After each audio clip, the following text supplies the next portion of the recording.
Het is juist de vierde stakingsdag voor de medewerkers van het metaalbedrijf. Ze willen eerst door de boeren bijpraten hoe de stand van zaken.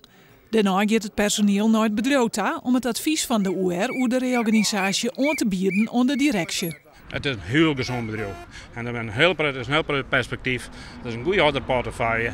En we staan in Nederland bekend als de grootste leverancier van verkeersveiligheidssystemen. Nou, ik denk dat veiligheid in Nederland heel erg belangrijk is. En ik was een keer steld worden, maar dat hier in Nederland echt makkelijker wordt. De directie neemt het plan in ontvangst. Directeur Herman Odiek zal het bestuderen.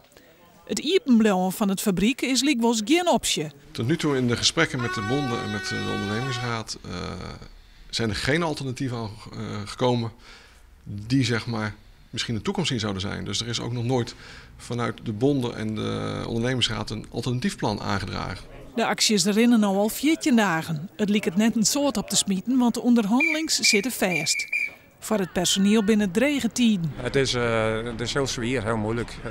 Emotioneel doet hij dat wel.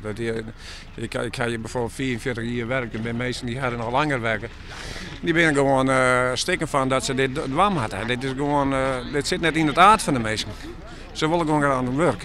Ook de laatste onderhandeling erin op neert uit. De boeren bleven strijdbaar. Ja, het zit in aan passen, dat is zo. De directie die gaat net in op onze eerste. We hebben juist een gesprek en dat weer gewoon een herhaling van de vorige 4 gesprekken. Dat helpt net.